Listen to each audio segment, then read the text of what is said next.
The courtroom comes to order. Judge Viterbi takes the bench. Case number JVB 1018 is called. The Stewart case. Both parties are sworn in, and the mood is calm, almost cooperative, a rare tone in family court. Judge Viterbi court is now in session. Judge, this is case number JVB 1018, Stewart case. Judge, both parties have been sworn. Thank you. You all may be seated. Okay, Ms. Stewart. Ms., I kept the father's last name for our son. Oh, okay. You brought this case before the court. Ms. Stewart steps forward. She explains that despite their divorce, she and her ex-husband have worked together to raise their son. 6 years in, they've stayed amicable. But now, a major decision is on the table. Their son's education. What's going on? We were married, got a divorce a couple years back. The last 6 years of our son's life, our son's 6, have been not easy, but between us, we're pretty amicable. We get along, and a lot of decisions we make together for our son. We're coming into this new decision here soon of what our son's going to go into for school and different programs. He has been paying child support, but the dues that are going to come up with school are going to be more. The issue becomes clear. Their son is starting a new school. A private school. The costs are higher, and Ms. Stewart asks the court to increase child support so they can fairly share the burden. And I wanted to try and get more child support, hopefully to split the difference in the cost of that. Okay, how much is he paying you right now in child support? $430. Okay. And what is it that you're asking in terms of the split? Our son's dues are going to be $11. The judge asks for numbers. Current support is $430 a month. The new school tuition totals $1,111. Ms. Stewart describes her son as bright and thriving. This school fits him. She believes both parents agree education comes first.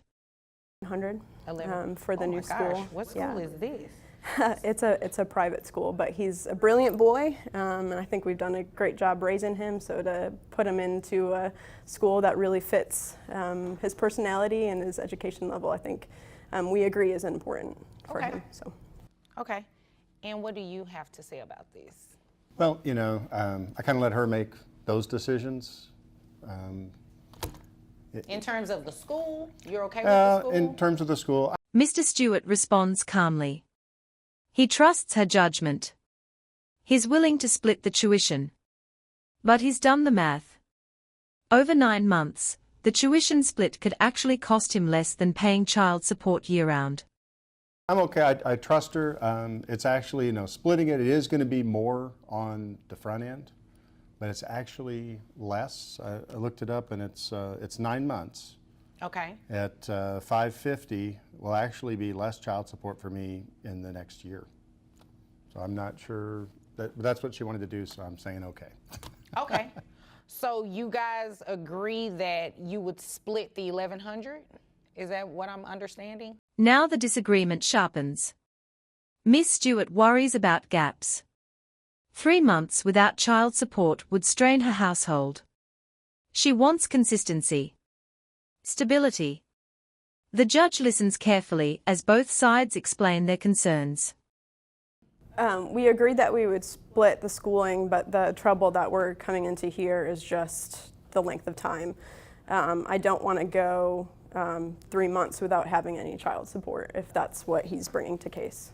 Is that what you're trying to say? Yeah, if we're talking about splitting the tuition, then we're splitting $1,100 in 9 months. That's less money for the year than if I just continued to pay child support to her. I'm okay with it, so if that's her decision.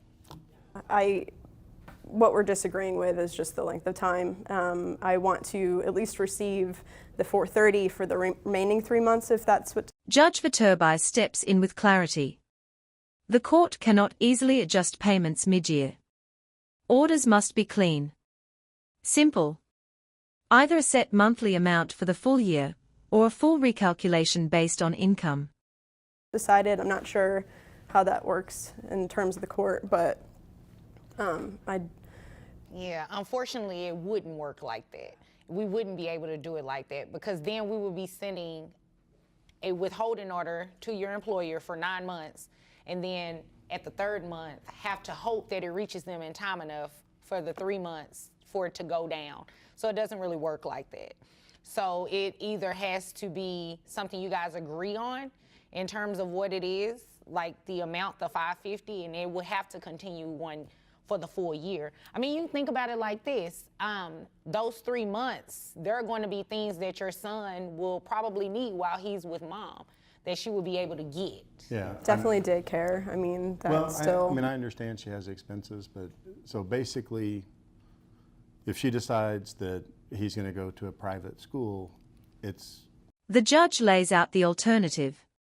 Based on tax returns and income, child support could be recalculated higher.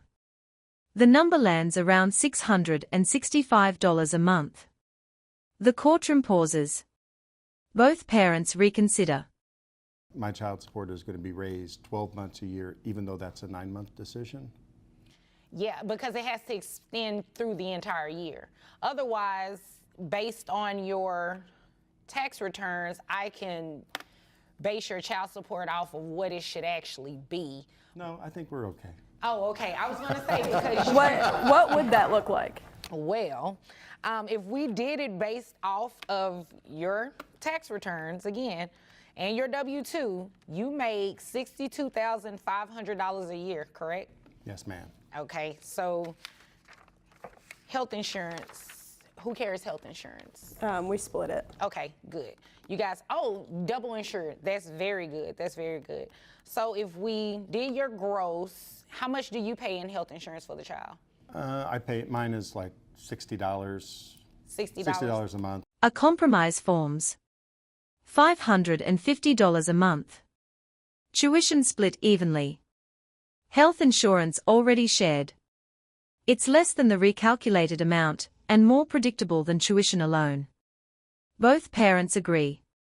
That's all on. Okay, so giving you credit for the $60, that'll bring your gross down. Let me see.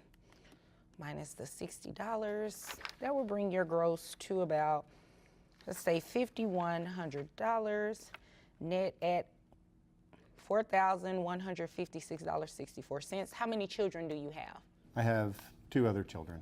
that are under the age of 18? Yes. Okay, so that would be 16%.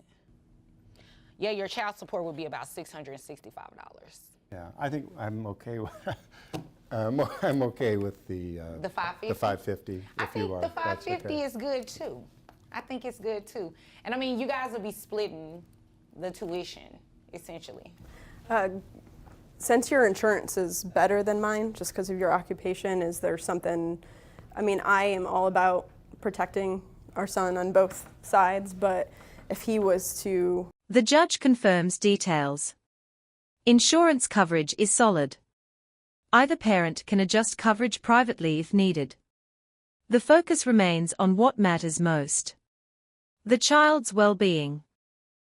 Have full insurance over our son, is that something that we address here, or is that something that we address outside of court? Oh no, you can do it on your own independently. You can go ahead and actually drop your insurance if you would like, because he at least is still covered under dad's insurance, and there will be nothing wrong with that. Okay? So we'll discuss that after. Okay. Okay. Is that all? You guys have anything else? I guess.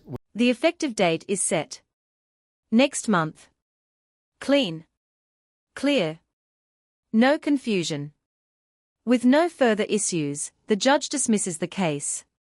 When does it take effect? It'll take effect the 1st of each month. So So if today's the 3rd, then it doesn't take effect until the 1st of next until month. the 1st of next month, yeah. Okay. All right. If there's nothing further, you all are dismissed.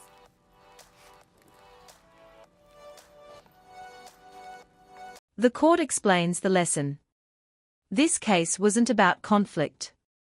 It was about cooperation. A lifestyle change required flexibility. By agreeing to split costs, the parents reduced court involvement and kept control over how they raised their son. From the bench, the message is simple: when parents work together in good faith, the court steps back, because the best decisions for a child are made by the parents who put that child first.